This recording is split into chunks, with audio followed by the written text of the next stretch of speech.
Gather, veterans. It's time to join the fight. The long war begins.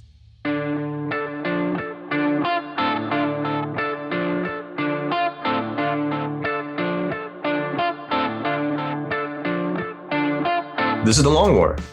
I'm Rob Baer, and joining me once again are my partners in crime, Kenny Boucher and Wyatt Turk. What's up, guys? Yo, dog, great to be here. What's up? Why? How come you never look at me during the intro? Because I know you try to make me laugh. Are you ashamed of me? Yes. No, I just don't want to break. Are you ashamed of my deep, sexy voice? I am. No. Well, I'm not I'm ashamed. enthralled by it, but I'm not ashamed by it. I'm ashamed of what it does to my loins. Did we just talk about that new currency? It's not new. That is not new. Why are you bringing up old shit? It's pretty well established currency in the market. It's definitely more trustworthy than Bitcoin. I don't know. You know, Bitcoin is the national currency of Costa Rica, along with the US dollar. Just a fun fact. Well, interesting facts. Also, interesting facts. LVO going to be going off on the 28th, which means this is the last podcast between now and after LVO, because we're all going to be traveling, minus Rob Baer, who's going to be holding up in the North Carolina terrarium. Unconfirmed. Unconfirmed. But the reason I bring it up, Long War doubles going down. That Sunday, there's a lot of people emailing us submissions, asking about lists and everything like that. We don't care about your lists. Just bring your piece of paper. You can write it on a napkin. I don't give a shit. There's not going to be any update. No submissions or anything like that. But you can still probably buy tickets on the day. It's not going to be a problem. All the details are on the Long War event, like purchase page on the LVO events tab. So you should be able to find out what's going on. But I just wanted to put it out to the marketplace for everyone out there, because this always happens. You're playing at doubles. You're both playing 1,000 points using incursion rules. You're both playing your own little 1,000 point incursion armies and everything that entails. So don't forget, that means the rule of two. So inevitably, somebody's going to show up with 1,000 points that has broken that rule, and there's no other unit he can substitute it for, and he will be down in points. That's going to happen at least once. So I'm hoping that if you're coming to a Long War tournament, you also listen to the Long War podcast and you have heard this message. Now, kicking it over to Rob with more information about Long War doubles every month this year in 2022. Hi, I'm Rob. First of all, I misspoke. It's not Costa Rica. It's El Salvador. I was fact checked. Okay. Anyways, Bitcoin. If you're in a cryptocurrency, you got to know these things. I'm not, but I follow it. It's interesting. So when I go to El Salvador, I got to make sure I bring a sack of Bitcoins. Or US dollar. It's also US dollar. Or, you could just bring a Bitcoin and chop it into pieces of 8. It all works. I think this is a real thing. I think that's what blockchain is. Pretty sure. Yeah. So we got a Long War doubles every month in the first quarter, which is going to be pretty fun. Me and Wyatt will be out in North Carolina, in the wilds of North Carolina, even more wild than where I'm at, up in the mountains at Cherokee. And then the month after, we'll be at Adepticon. Yeah. I'm not sure who's coming to that. I assume Wyatt. I'll be there. At least Kenny. Maybe Kenny. Kenny's coming. He likes flying. I don't have a problem with flying, but I'm definitely not coming to North Carolina in February. No, Chicago. I'm going to Chicago in March. Yeah, in March. Yeah. Yeah. Obviously. I wouldn't come to North Carolina in We might be going to good old Detroit Rock City in July. Yeah, when is July? That sounds pretty fun. Wait, is it the same weekend as ATCs? I don't know when ATCs are. So shoot, I think it's usually the middle of July. Well, our good friend Impending Duff was like, "Hey, we should do this and go Team Long War," and I was like, "Yeah, I'm down. Let's do it." Gotta go to Detroit. Gotta meet RoboCop, all that sort of cool stuff. Yeah, he lives there. Yeah, right. I love that documentary. Yeah. I do too. OCP. So there is a Long War doubles happening, right? First 3 months of the year. Probably near you. We're going to be evolving the packet when necessary. Feel free to contact us and email us as we move forward in this year. Hopefully we can sustain that pace and, show up all over the place. That'd be fucking sick. But just wanted to furlough the podcast. Also, as a reminder, again, we're not going to be on next week, unfortunately. So with all that out of the way, let's kick it over to Wyatt so we can roll out to Cave of Wonders and touch nothing but the lamp. Would you rather only be able to wear a buzz cut or a man bun? Now, just Or a quick what? question of the magic man bun. A man bun. Yeah, what about it? I feel like Rob's confused on what that is. No, I know exactly what it is. Oh. Well, was that it? Yeah. Yeah, like for the rest of your life, that's your hairstyle. You have to. But is it magic? Let's say I just... Yeah, what do you get? No, that's. Those are your you have two to do it. hairstyles. You don't get any other hairstyles. Yeah. Yeah. It's actually a good question.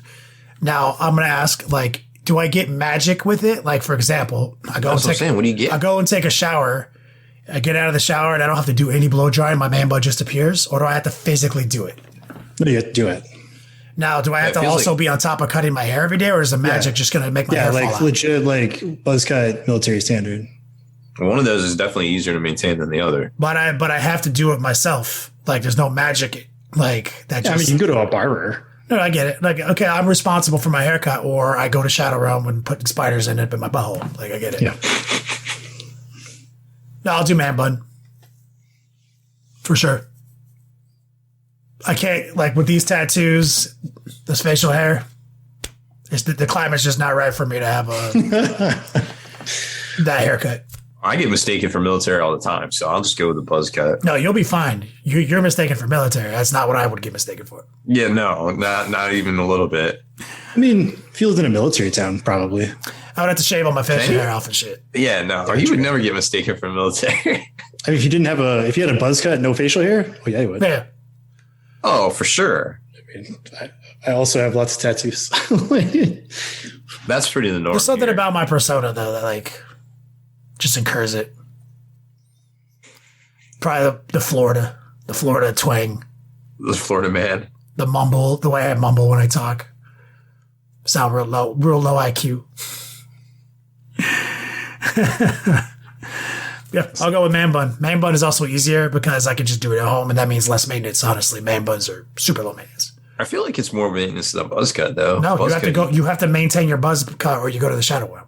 Yeah, but I'm saying that's way easier to do No, than a man you have bun. to literally physically cut your hair with a man bun. Once it's grown out and it's there, I don't have to do anything with the rest of my life. I just have to Yeah, put but it you in a gotta bun. It's still gonna grow. It's way more like shampooing and all that kind of shit. Yeah. I'm a dude. I barely shampoo my hair as it is. It doesn't matter. Yeah, but you get dandruff all over the place. Yeah, Man, don't you know you got to condition, man? yeah, I know. I gotta keep short hair. I can't deal with all that shit. Like, I just wash my hair, get out of the dry, I don't even blow dry that bitch. I just tore that bitch up. I'll throw some chopsticks to that motherfucker. I don't care. I'm done. My haircut's my haircut's handled. You have to physically cut your hair. I can go 10 years without cutting my hair. Dude, I can. All I need is a pair of clippers, and I can do mine on a buzz cut. Yeah, what about the back of your head? Yeah, I You cut get I mirrors. cut my own hair. You have It's not the as easy mirrors, as you just think. tilt them. I have the one mirror. I can't do the back of my head. You don't have the medicine cabinet. You can just open Nah. it and get that sweet 45. Rob, have you ever buzz cut yourself? I feel like you're talking someone who's never cut their own hair. back here before. Mostly okay. I mean, it's hard to do around. Like you can do. Yeah, a but square. if you want to really square it up, Yeah. Yeah. This is a high and tight, bro. This is off the skin to a 1, dude. yeah, it's like a fade. You got to go to a barber for that shit. Yeah. Oh yeah, you got to go to a barber for a fade for sure. If you don't want to look like a skinhead, you're going to have to go to a barber. That's something I don't want to look like.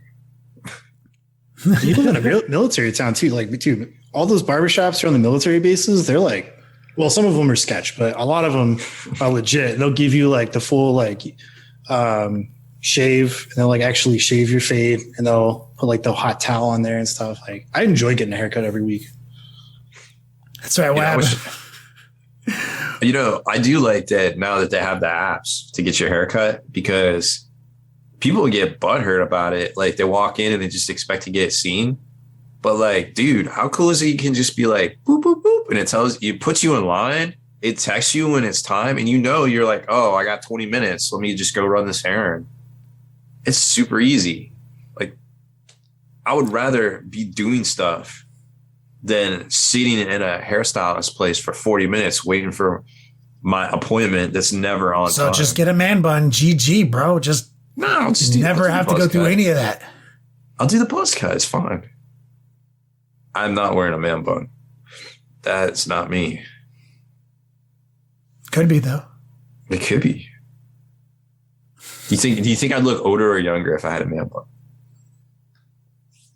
I think you would look younger. I think you would definitely be considered. Yeah, it young you up. Yeah, people would be like, "Oh, young Yeah, I can see that.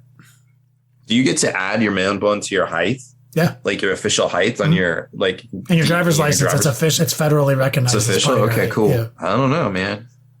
Yeah. You're already so tall, though, dude. I could be like 6'5". I feel like you don't need it. You don't. Damn. Anyway, I picked man bun. Rob picks buzz cut for both equally ridiculous reasons. Word. Let's kick it on over to Rob for Tabletop Marketplace.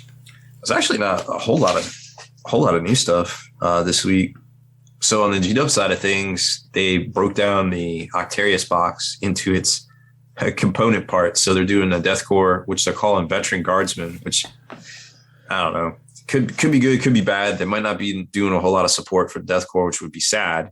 But it could be just so you can field them in your Astra Militarum Codex. I don't know. But either way, they're $55 for the squad. And the Commandos box for Orcs is $60.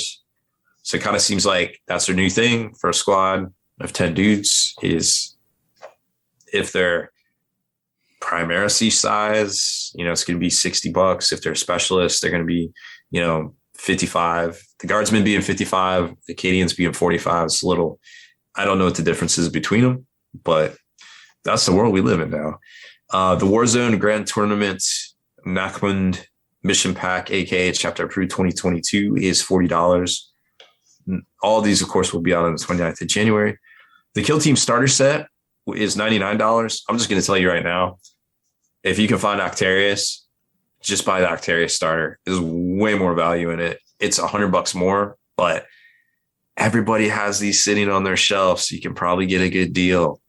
So just be on the lookout for that.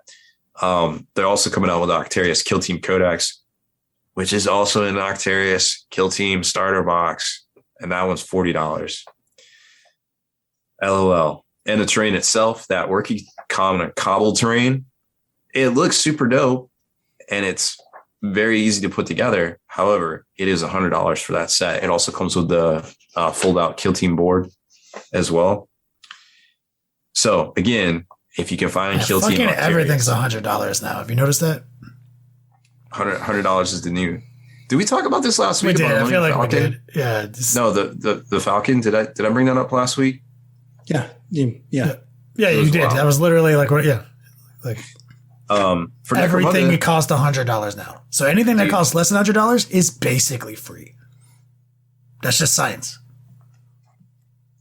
People are upset about the Juggernaut for Marvel Crisis Protocol being $50. That's free, like, dude. That's mathematically free. In GW money, it's free. LOL. All right. So for Necromunda, they got the Underdog card pack coming out. The Hive Scum box is $18, but I think it's only like 5 dudes. Delac Weapons pack, $25. Free. Day of Ascension hardback for. Let's buy 2 get 1 free. It's BOGO. Yeah. GW's running BOGO. Day of Ascension hardback, $19. Masters of the Hunt White Scars Omnibus for $18, and Book of the Martyrs, the Wall Martyrs paperback anthology for $16. So that's all the new GW coming out now. There's a rumor that next week the Tau Codex and the Tau releases, Dark Strider and the new Pathfinders, those will all go on pre-order for delivery on February 5th. And then supposedly on February 5th, the new Eldritch Omens box will go on pre-order. for delivery on, wait for it, February 12th, which is Valentine's Day weekend. So we can all let GW know how much we love them by buying that box, which I hope is only $170 because it's going to have all new minis in it except for the Mauler Fiend. It looks pretty dope so far.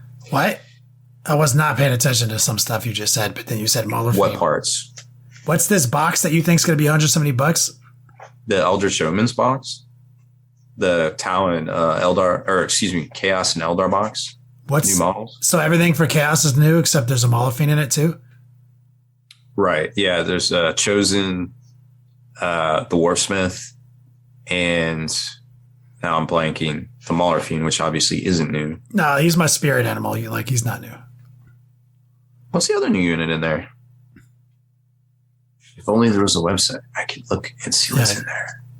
Anyways, yeah, they all look good. So, oh, shit, I did not know this was happening. So, I'm personally, the thing I'm waiting for, I want to see that new Eldar Avatar because I've always had a soft spot for that model. And Fugan. Why do you say Avatar? I just talk weird, man.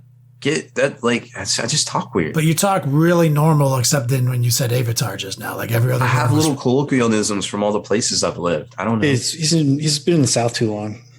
People in the South like to hard pronunciate vowels at the start of words. I don't know what any of that means. Is that how it works? Yeah. South is just a matter of perspective from what I understand. I wasn't even sure what a vowel was, so. It's something you buy on a game show on TV. Yeah, I thought it was. Yeah, I thought it was exclusive to Wheel of Fortune. Oh yeah, 100%. Cost you at least $500. Yeah. Okay, so you want to see the new Avatar? Yeah, the Avatar. That guy. I want him. Sorry, I shouldn't be talking junk in your pronunciation because I talk terribly as well. So no, you mostly sound right. That's Kara Quinn spelled it in chat for you. Yep, that's perfect. But you can't help me. I'm too old to change. I'm too old to change, guys. I'm excited to see that model too. I've always been. It goes back to 3rd edition, when the Avatar was walking around, just fucking shit up. It used to be a big model too. Him and the Carnifex, Kings of 40K. Yep. So that's exciting. I'm excited. I love this idea. Honestly, I'm see Chaos and Eldar as a box. That's tight. Like all new models for first time. That's tight. Except for the Mauler Fiend, but yeah, the Mauler Fiend is indelible. He's perfect. He never needs to change. He could get some new rules, maybe. Oh no, he needs new rules for sure. Like make him better. Mm-hmm.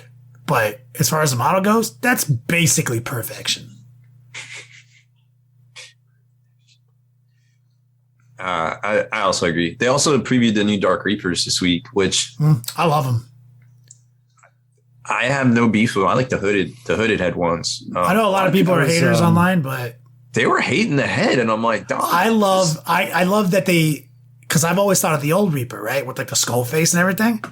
But I love how this guy looks like an aspect warrior, right? The same architecture. He is a fucking soldier of the fucking army, like every other dude, and that is reflected in his helmet and configuration.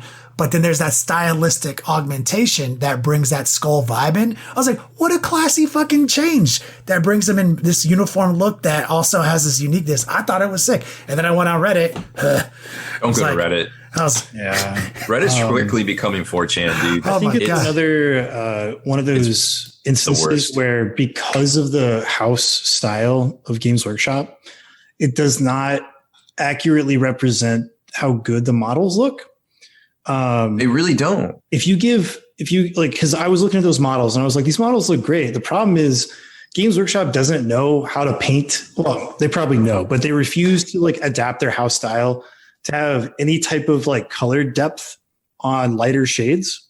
If you were to paint that skull face where you started off with a light umber brown and built in some shapes and shadows, it's just all bone of the face mask, it would probably look really cool. Yeah. There's no color depth in their paint jobs, and that's why it looks bad.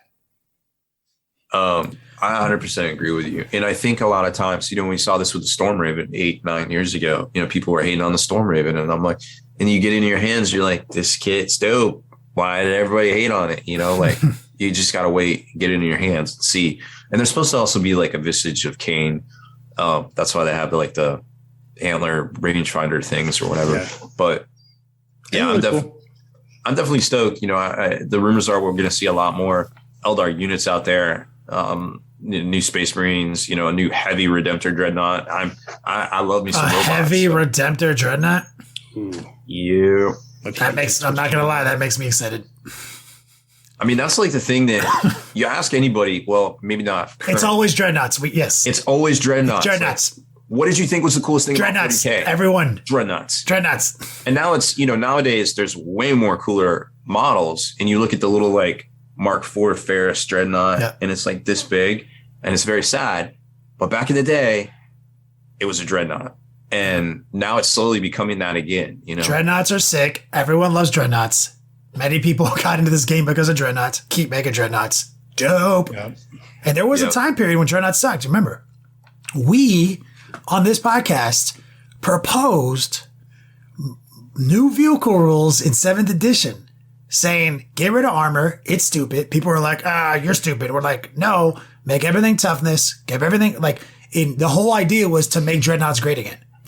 We use universal special rules. We even filmed battle reports. Yep. We made them monstrous creatures, gave them toughness 7, and used existing universal special rules, and even play tested it several times. We did it with Sentinels. We did it with everything. And then we even said, doesn't end here. Look how good Dreadnoughts are when they're not vehicles, right? And then we said, what if all vehicles were like this? People were like, 8th edition comes out. Fuck armor. Everything's got toughness. That's all it took. Dreadnoughts and tanks are good again. It's like, this is a fucking... Like, the period we're living in right now is, like, the best for giant killer robots in 40K. I might have a thing for giant killer robots. Who doesn't? I know. That's my thing. They're like, what's your thing? I like Star Wars, and I like big robots. Gimme. Fucking give it. Yeah, and I would like the way said something in chat earlier. Said Dreadnoughts and mech suit giant robots for all factions. I'm saying, dude. That's why I love the sister in mech armor. That's like the mini Dreadnought. Yeah, she's cool. I want, like, why wouldn't in this future world where we still use swords for some insane reason on the battlefield when everyone has lasers and shit because it's sci-fi cool shit. In fact, melee is a big part of our fucking combat system for some reason. Everyone, the first time you saw a dude running around in a fucking power suit like that, beating the shit at people, you'd be like, yeah, give me one of those. Get the guys on that. Everyone would fucking have one. Yep. So get everyone one. Give everybody one. Then the second you saw the giant Wraith Knight crushing everyone around, you'd be like, I'm going to need one of those too, guys. I need a bigger one. Give me one of those. What do you got? Speaking of big giant robots, Joy Toy posted up on their site 13 new models in celebration of the Chinese New Year. I think we might have touched on this last week. A little bit. But they are all looking super fresh. I actually pre-ordered one of the Terminators last week while you were talking about them on the podcast. Nice. So we got Inceptors coming out, Reavers, and the Reavers look pretty dope with their like skull masks. You said this exact thing last week. So something I realized also. I was glad I don't change. The Terminators, aside from a single character, the 3 Terminators they have for sale are the Black Legion Terminator characters from today's new episode of Hammer and Bolter. Oh, really? The names are the same and everything. The only one they didn't have was the guy with twin lightning claws. I think you can. There's a lightning claw option. Is there like really? Arms? Yeah, I didn't see a picture for it on the pre-order site, but did you find that one I sent you to buy it? I guess you did. We were recording the podcast live, and while you were doing Market Watch, I typed in Joy Toy. Do Joy Toys have artist proofs, or do you have to do your own repaints? No, you got to repaint them all. That's what you do. They're actually easy. Okay. Yeah, I watched you do yours. It's on Twitch. Yeah. No, I'm interested in getting some of these. No, I was just joking on Rob because I knew exactly what he was going to say. He's like, they have the Reavers with the cool skull face. I was like, you said that exact line last week. Yeah. And I don't want anyone listening to this podcast thinking they listened to last week's episode. The cool thing about the Joy Toy ones is that you can fully disassemble them without breaking anything. Yeah. Whereas with the McFarlane ones, all of the joints, however they do it in the manufacturing process, you cannot disassemble those. Whereas these, The joint is a single piece that you can pull out of the Ball and socket. forearm. Like the elbow joint itself is one piece, which you can pull out of the forearm and pull out of the upper arm to have those pieces separate. And I didn't even repaint the joints. I just left them black because I didn't want to get paint gunned up in there. And even like the little toe joint, the toe flex, it's a pin that you can just push out and then replace. So you don't break the model by disassembling it. Nice. Yeah, I really like them. So those will go on pre-order at some point here in the States. Not really sure. Creature Caster announced the Resin Beast competition is returning to Adepticon. Exact details to be announced, but it is returning, coming back very soon. I think their pledge manager is either open or opening soon for their Judgment Kickstarter. So be on the lookout for that. I got to look that back up because I just realized that. Also, Maelstrom's Edge hit me up about their open beta happening right now. So if you want to check out another sci-fi system, you can download the free rulebook from them. Just Google it. It basically takes you to Dock and you can download the whole rulebook. It's in open beta right now, so they love feedback. Check it out. I think it's definitely worth. I mean, it's been around for a while. It's definitely going somewhere, so that's always cool to see. Speaking of action figures, a lot of McFarlane figures are back in stock over on Amazon. If you missed out on this holiday, like all the Orcs and the Tyranids, they also have Reavers, which don't look as dope as the Joy Toy ones. Do you think the Joy Toy ones look better than the McFarlane ones? Oh yeah. Well, yeah, 100%. But they're also different scale, so it's kind of like apples to potatoes. It's just a different. Like, so you got to think about it like this: the McFarlane ones are like legit. Give this to your kid action figures. Whereas the Joy Toy ones are action figures, but they're more collectible. Right. That's what I was going to say. Okay. They're more like highly detailed, more points of articulation. They're not as like robust. So like if I gave this Joy Toy to like a kid, like half of the pieces would be gone in like 5 minutes. Acknowledged. Yeah. I see what you're saying. So I think I think definitely check that out. I know we got a couple posts. I think we got one going on this weekend with all the McFarlane stuff also restocked over on there. A lot of the artist proofs, you can find them over there. I think Merchoid has them.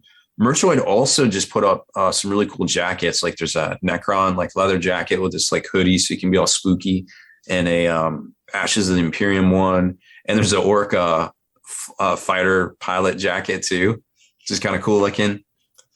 All different sizes, all up to like triple XL, I believe. So not too bad. Not too bad of a price difference for the bigger sizes either. I don't feel like. New Army Painter also put out their new web store. I don't know if I mentioned that last week as well, but no, it's super slick, easy to use. I was on it the other day and I was like, fucking thank God. That shit was like some 90s HTML, dude, back in the day. For those of you that remember AOL, it wasn't AOL, but it was pretty close. I was like, it's not. They knew it though. Sometimes these things cost money. I mean, well, I mean, you have something that literally works that you spend a lot of money on to develop. Yeah. I think that's one of the problems that a lot of companies make is they want to save money on the tech side and not use the tech side to actually, be a value add to all your other things. Yeah. Like, say Amazon came up with this crazy stuff called AWS to keep their site up all the time. And then they're like, holy crap, we can sell all this web hosting and make a completely different business division. Could you imagine if one of the companies in this industry did something that crazy? They never would because they're never that big. But I am excited on the Army Painter website. I was on it the other night. I was pretty stoked on it. It's very well laid out, and I think you'll definitely find all the things over there. And also on the Army Painter website, you can get the pre-orders in for the new speed paint. They have the starter set going up February 19th is the go live date, and the mega paint set, which is the full set, which I can actually show you now because it's after the 17th. Yep. This bad boy right here is the complete set, and it's only $100. So it's speed paints are legit. It's like $99 on their web store. It's basically free in GW money. LVO, Adam Abramowitz, who's one of the head honchos at but Army Painter US, he's going to have like a whole army of like pre-primed and pre-shaded models for people to just walk up and try out the speed paints. at LVO. And also Goobertown dropped his kind of review / it's not really a tutorial, but it's really worth checking out because he did a lot of different miniatures in all the different colors and some over metals and things. So if you have a second, definitely check that video out because it'll probably answer every single question you had. Video. I was really impressed with it. I hit him up about it. I was like, this is really good, dog. Yeah, I talked to Adam the other day. I'm trying to get my hand on 2 boxes like that real quick too for singles, samples, giveaways, and reviews on Switch. I'm excited to, because I haven't fucked with any of it because I only got the 3 samples that everyone else got besides Rob. Yeah, it's just not enough. It wasn't enough to excite me. I literally bugged them for a year. I know, and also you're Rob Baer. You're the most famous man at Warhammer 40K. Demeki says, I quote, "Fuck." Yep. I don't know. He's not the only one who says that. It's a true ass fact. I'm still puzzled about all this. That's why Beelzebub, he said Swole Town hobbies, you mean? Brent is swole. Yeah, he is. That man does some serious kayaking and yoga for sure. Wow. Dude. Whew. So yeah, check that out. And of course, the Mega Paint set's coming out on the 26th of March, which incidentally coincides with Adepticon. So I imagine there will be some sort of cool thing happening in Adepticon as well. But I don't know. But if I had to assume, I would say that is an accurate thing. Army Painter always has a booth there, don't they? Yeah. I don't think it's going to be the same. At Adepticon? Yeah. Yeah. It was they usually do. Yeah. There's a different guy. I'm not sure if he's still part of that anymore currently. He's doing different stuff. I think it's going to come down to Adam now because that's kind of his role now. Yeah. Everything changed in the past 2 years. It's kind of crazy. Yeah. I did want to mention about, we talked about secondary cards last week. I actually saw the White Dwarf today, and they come in the White Dwarf, all of them, and they fold out, and you can just punch them all out of the cards. But the one card that we didn't have pictures of. It's the instruction card. Yeah, the instructions. Read this first, guys. The instruction card. So this is very important. So it says when players select secondary objectives for Warzone enactment and Grand Tournament game, they must select 3, at least 2 of which must be selected from these cards, which are all the secondaries we already know, plus the 6 faction secondaries, which won't necessarily always apply to your particular, army, of course. But further, it says if a secondary objective has a keyword in brackets next to its title, players can only select that secondary objective if every model from their army, excluding unaligned models, has that faction keyword. And then they go on to explain more about the Long War. It can be for Chaos Space Marine. Yeah, so you can't run Chaos Space Marines and Chaos Demons and still take the Chaos Space Marine faction secondary. The players can select a maximum of 1 secondary objective from another source, such as a codex supplement even. So Space Marine players aren't going to be able to do what they've been doing for a while, obviously. Off the top of my head, I don't think there was a whole lot of... Wasn't a whole lot of that. Wasn't a whole lot of that. I'm just trying to think of... Initially there was. Yeah, I think maybe initially there was... because it would have only been Blood Angels and Dark Angels. Dark Angels specifically. And so these aren't even the problems on the tabletop. So yeah. No, what was the one where they just marched to the table and they did a boogie dance and they're like, we did it. Oh, at the moments. Yeah, at the moment. Yeah, but you would have to be Dark Angels to use the Dark Angels good one. And it was counterproductive to do Oath of Moment and Stubborn Defiance at the same time. Yeah. So this is just a clarification, which is good. And it eliminates any bullshit double dipping and mitigates how much advantage somebody has for just having better secondary access. So it's a good rule regardless. So you got to take 2 book secondaries minimum. That's important. I like that. It's a good rule. And then, so each secondary objective has a category, e.g. Workcraft. Players cannot choose more than 1 from each category. Players cannot score more than 15 victory points from each secondary. Any excess victory points are discounted. Important clarification. So there's the instructions. And Space Wolves 2, Kara Quinn mentioned too. Yeah, they have that. They have that cool one where as long as they get 2 engagements or charges off any turn, they get points. So they don't get to stack that with Oath of Moments. Yeah. But I think that's important because, if the rumors about Space Marines 2.0, the supplement Boogaloo, are true, we'll probably be seeing a lot of those. Yeah. Hey, you get this book and this book. Faction secondaries. Let's go. Mm-hmm. Yeah. Faction secondary. Be better than everybody else. Check 15. Got it. Quick call back to the Would You Rather. Mega Ronan brought up a pretty interesting loophole potential with the man bun. Like, will you go bald? Like, if I'm going to go bald? No. So do I have magic immunity to baldness? Yeah. You just have to maintain your hair. See, that's pretty tight. I'm glad I picked man bun because that means you could do both of them. And you still get it. You just magically have that haircut. You have to maintain it. So I magically always have hair forever. So I'm immune to baldness. Yeah. Tight. Tight. Okay, just want to make sure. Sorry, Rob. This is not bad at all. No, this is actually tight. This is actually the best one the genie's ever given me. So yeah, so the cards are awesome.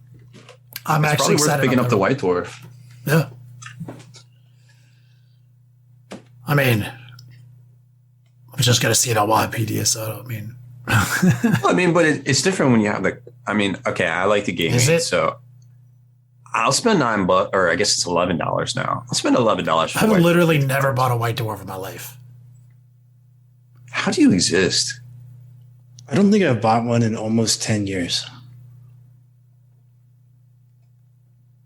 I don't buy magazines, dog. Even when even in the porno days, dog. That's true. There was a time before the internet. There was, and I had this VHS. So flat I'll tell you, that I found by a canal that had porno thumbnails on the back, and I had that for 7 years as a kid. Never needed a magazine. And so at our local hobby shop, there's a stack of White Dwarfs in the back. That runs there's some from 1985 and the 90s era and stuff. And I opened those up, and I'm like, man, this was such a better magazine before 5th edition. They used to have different teams. Like it had a US team the articles were larger and well written. There was all these different hobby things, and it wasn't hey, learn to paint exactly like this box art by using only our paints. It was hey, look at this dope ass conversion that you also can do at home by using foam core and stuff like this. I was like, oh, this is dope. Why don't they keep doing this? I think a lot of time, well, that was the time before the internet. So,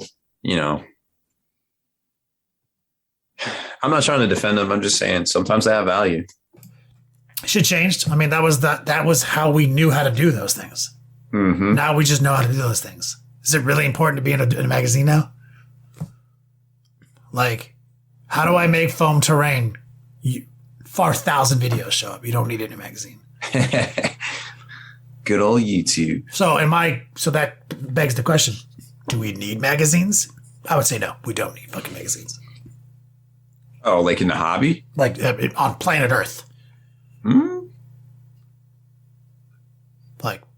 Fuck out of here. The only thing, I look at a magazine sometimes at a doctor's office, but I'm usually looking at my phone. So don't understand why they exist. Yeah, I think that's the only place. Is that it, Rob? Want to kick it over for a Patreon special message?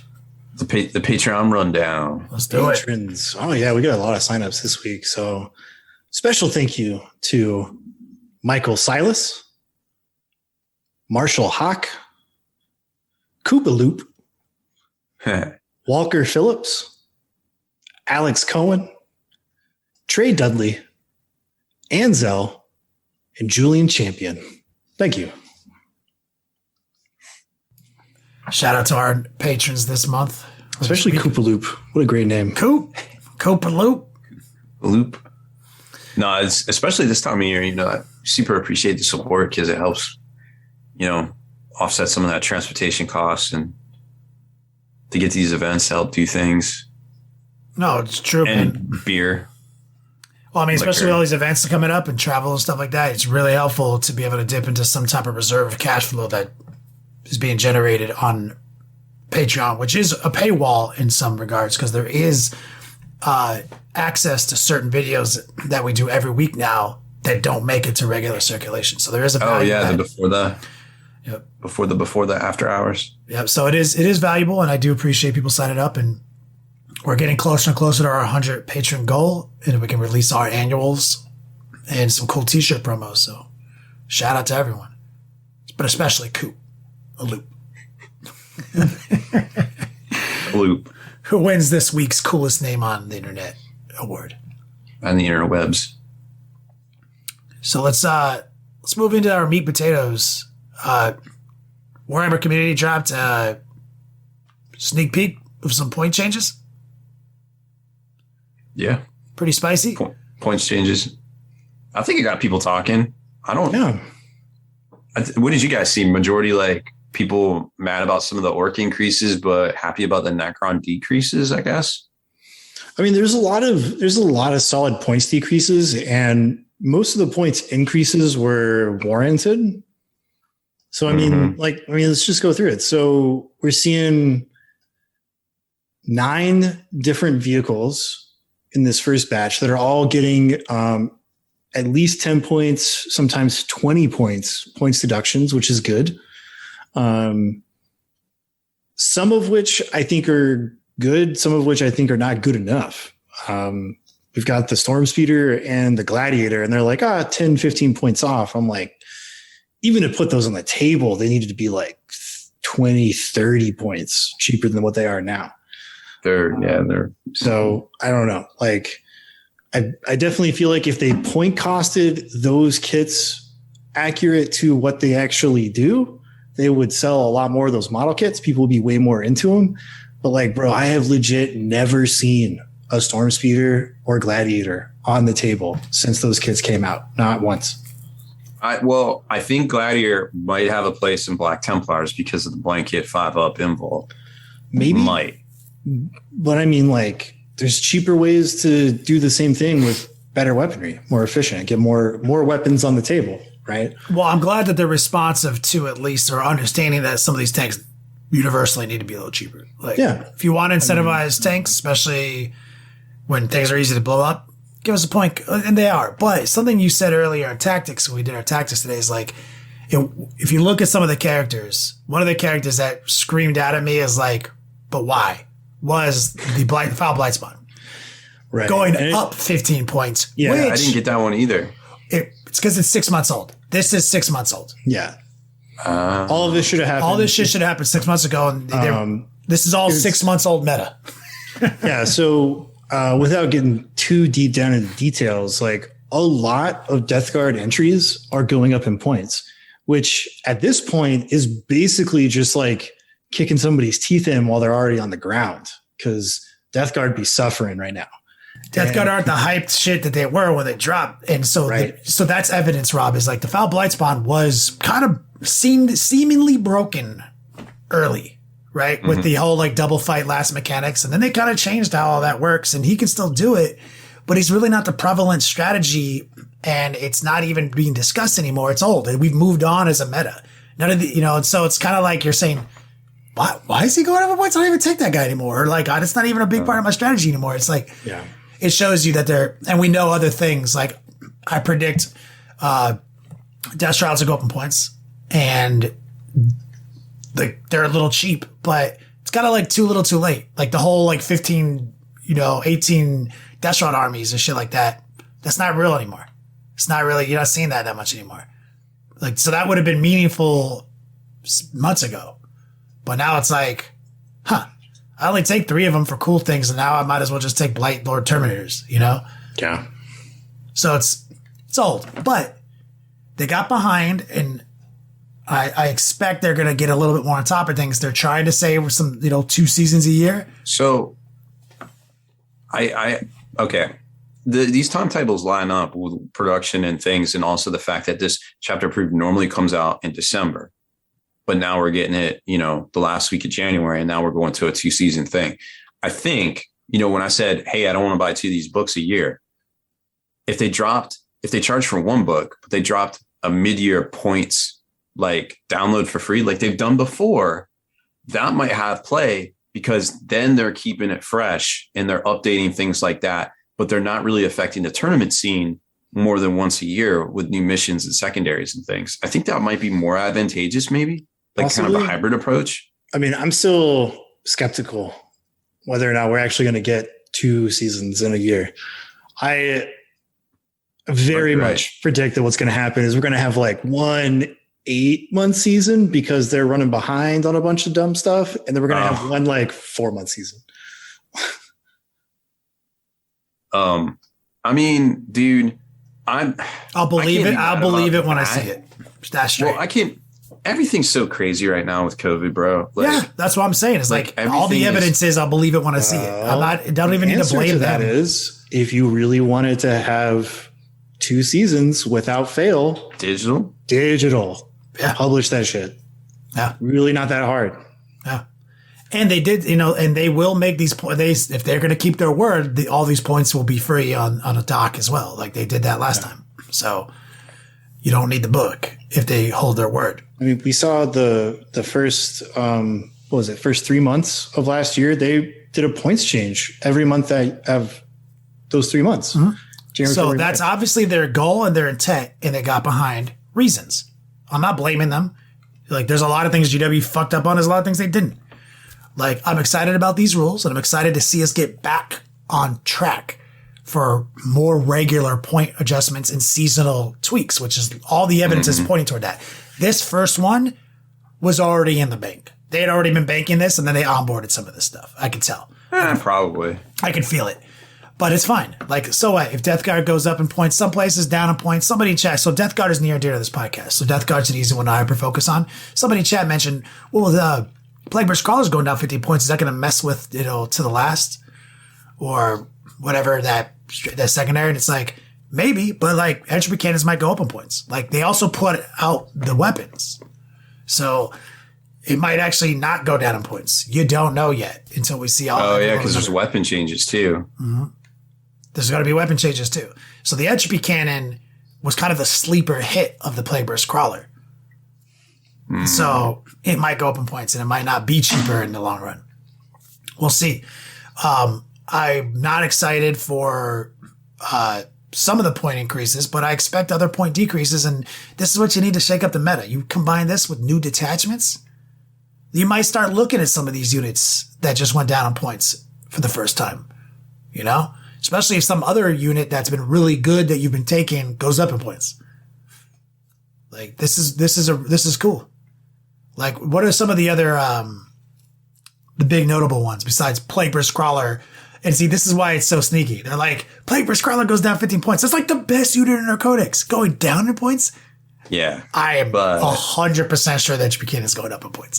Yeah. I mean, we're seeing some good things. I mean, like, just on the Necron side of things, like your Scorpex and Ophidians and Locusts, like getting a slight points decrease is good.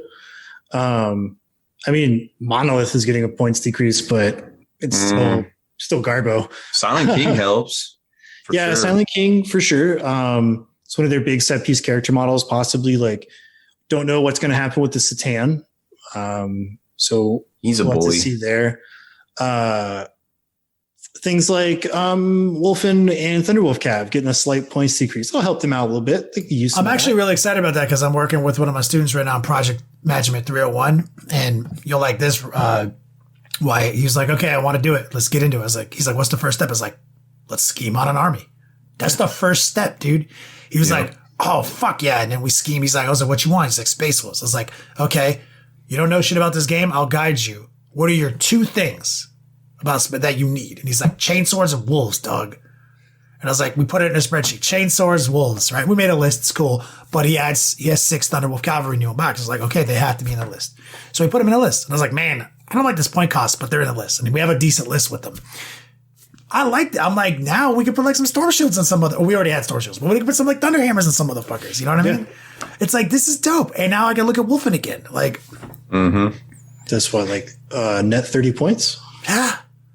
Yeah. It's actually sick as fuck, man. I was like, that's like the 2 Thunder Hammers I needed in those squads. I was feeling naked without, like, this is really cool stuff, man. I like seeing some of these units become a little bit more viable.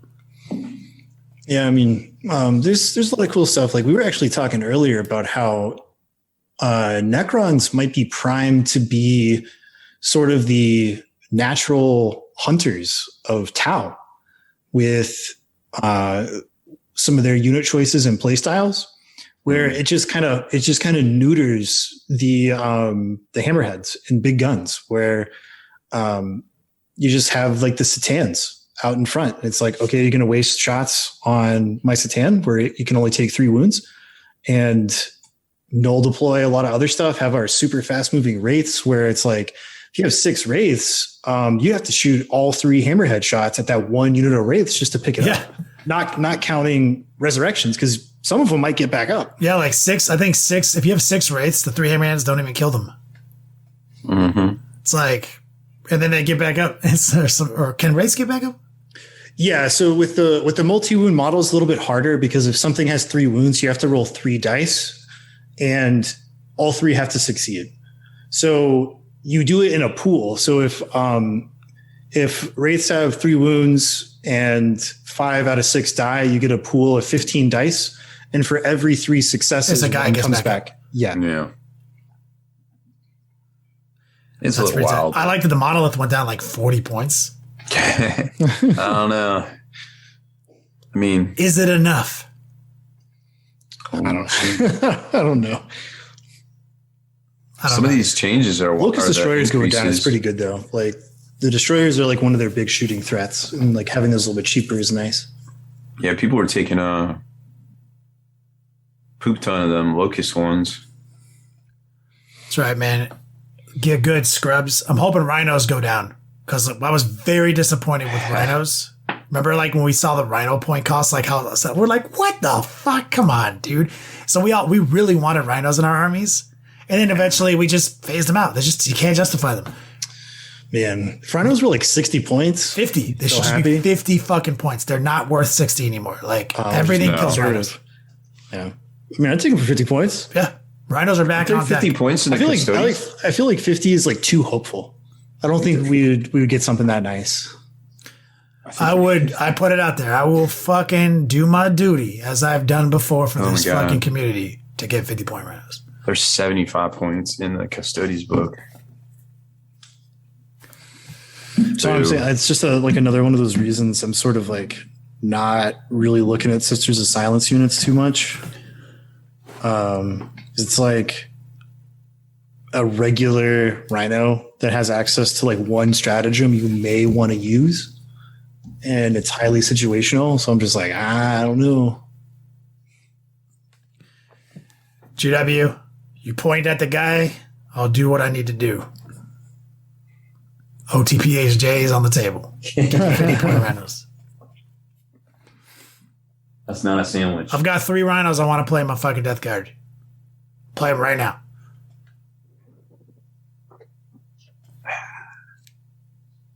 Yeah, fucking 80 point rhinos for sisters. Get the fuck out of here, man. Not worth it. Nope. So hopefully in this season though, like, I mean, that's what I'm saying is think about the meta shift. Okay, so my death shrouds go up a bit. Let's say my 3 plague burst crawlers go down 15, but if I want to take entropy cannons that go up net, they're 5. Now they're like 180. Right? Let's say they go up 5 points total. Right? Maybe they go up 15 points. Fuck, I don't know. So let's say now I lost 45 points in my army. Well, I want to take these death shrouds. Let's say they're 15 more points for that unit now. So, like now I'm like, fuck, I'm losing points like crazy, man. Like, what do I do? This army that I've been playing and very comfortable with isn't really as optimized as it once were. Like, and so then I start looking at other things. I'm like, well, rhinos going down to 50 points? Well, I've always wanted to take more rhinos. Well, maybe I fucking scrap this bullshit. I go for this bullshit and I fucking try this new thing out. And suddenly we got new fucking armies. But we're playing exactly, and especially with if the detachments change enough, let's say, because Spearhead, that's what I run a Spearhead. That's how I make my army work. Because I only need 1 HQ, right? Get my 3 fucking heavies. Well, what if they change it and I still can get my troops in there? What if they make it so I can't get my troops in there? What if they make it so I can't just jam my troop choices in and do all my Octarian data bullshit and everything? What if they make it literally just ghetto ass, it's the 3 things plus this, and I'm like, fuck, I need another detachment. who knows? They changed the entire way we play the game without actually changing the data sheet. Just how many points things cost and how we configure them. That's fucking exciting, man. This 2022 is going to be a hype. I can't wait. Like LVO. Looking forward to it. LVO, the last big run of the year. That's the season closer. Last hurrah for many armies, many configurations. First exposure to certain new things, but moving forward, man, we get to see some exciting I'm pretty shifts. sure that I'm not going to be able to play my gas Space Marines this way ever again. Like it's the last what is it? The last walk of the Ents. Yeah. Yep. It is. And of course, again, too many Custodes point changes to track, right? Way too many to keep track of. It's like, how many times does a Vixilla change points? Dude, it changed points within like weeks of Up itself. 15, down 20, up 15, up 5. Yeah, 2 down. I couldn't even tell you. That thing is crazy. Rabute Gilliman was the same way for a while. Oh, yeah. I just could not figure out what they were doing with him. Man, I wonder what they're going to do with him in 9th edition. Like, he could use some help, actually. Oh, I wonder if that's interesting. The return of Robbie G. Yeah. Wouldn't that be something? Oh, I would be happy. The big man himself steps back on the battlefield. That'd be sick. That's your jam, Wyatt. Bro, I need something. I haven't put my Ultramarines on the table in like over a year. Well, I'm hoping Robbie G goes down in points for you. Yep. Like 40 points. That'd be, yeah. I'd be pretty happy. I would be happy to see what that does too. You know, the return of the fucking ultra saturation that we used to see. Because that was exciting, man, to see all these like Ultramarine armies all blue and gold rolling around with fucking tanks and shit and fucking all sorts of cool shit, man. That was exciting. Always so cool. Beelzebub says, when a canonist has a chance to one-shot Robo, something needs to change. Nah. I don't see a problem. Things kill things, man. I don't have a problem with that. Like, fuck that. He fucks hard. He doesn't need to be, sometimes things that fuck hard don't need to be compared to other things that fuck hard. Yeah. Sometimes they do, though. So there is a balance there. You know, it comes down to points. Like, what does he do for his army? What does she do for her army? And then you need to draw the comparison where they're broken. So people aren't taking Robbie G anymore. You know, is it a point problem? Maybe. Is it a rules problem? Probably. Hopefully it gets fixed. Get people back on track. You know? I'm excited to see what happens with Chaos Knights in general. Tau is very exciting for me. Some of these points are really exciting. It's these guns that they're showing off are just crippling Reddit in just straight nerd rage. Like, let's see what happens. Oh, and someone in chat, Goliath Games, says, are you guys looking forward to Space Marine 2 Ultramarines versus Tyranids? Hells yeah, dude. Boogaloo. No. I want to know the story of how Titus like got out of the clutches of the Inquisition. It's been what, almost 15 years since that game? Has there not been any lore, any canon in the background? Does GW own that narrative? Yes. The issue was that the license was like THQ and Relic Entertainment. Neither of those exist anymore. So I think they finally got it worked out and it's getting moved forward. But yeah, that was like a really cool surprise from E3. Mm-hmm.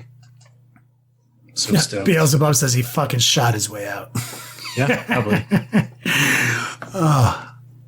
Yeah. Questionable says it's been at least 200 years since the first game, at least from the trailer. Is that what the Service Bolt, I guess, is supposed to indicate? Well, so it's weird because in the trailer they show him wearing a lieutenant helmet.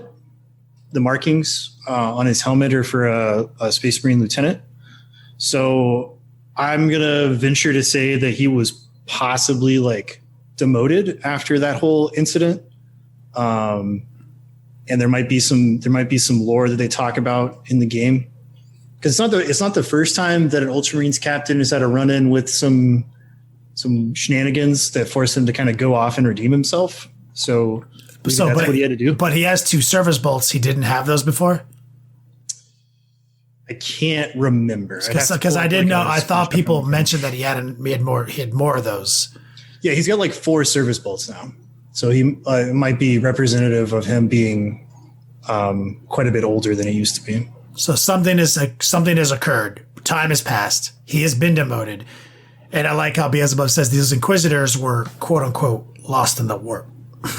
Yeah. I mean, who knows what could happen? There's actually been quite a bit of lore that has happened since the start of the Indomitus Crusade up till now. Oh, yeah. I mean, like the greatest Space Marine captain of all time, Cato Sicarius, he was lost in the warp literally for a long ass time. Did you get time served for warp time? Maybe. I think you should. Still counts. Don't they have like adjusted time for like ships traveling through the warp and everything? As long as you can see the Astronomicon. Like, you know how like the Chaos Marines, like as we learned in like Black Legion and Talon Horus, that like for some of those guys this shit just happened. Yeah. You know, like as they're in the Eye of Terror and everything like that, they're like, it's fresh for them. Like this just happened.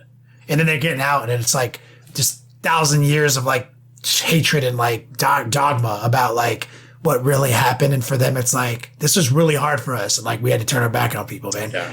It's like, so do I get time served? It's been 10,000 years, dog. Maybe. I mean, like, how many service with those studs is that? There's a funny bit of character banter in that episode of Hammer and Bolter today, where the Black Legion Terminators are on this space Hulk and this light comes on and starts flickering. And one guy's like, where's the power for that light coming from? And he's like, this other dude turns to him and he says, we've been in the warp for hundreds of years and seen the miracles of dark gods and demons, and that is mysterious to you? That's good. It's not wrong. Yeah, seriously. Bruh.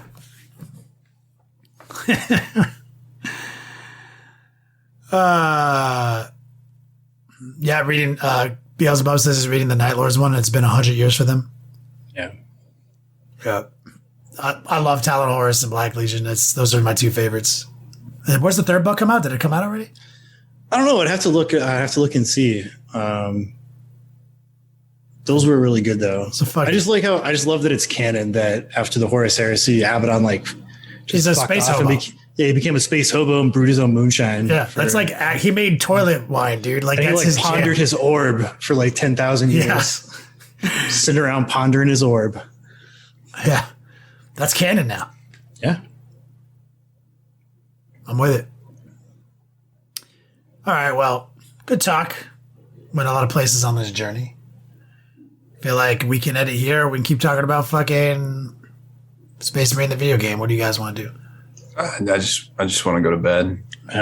Rob is not feeling. I'm the party pooper again. You guys have fun next weekend at LVO.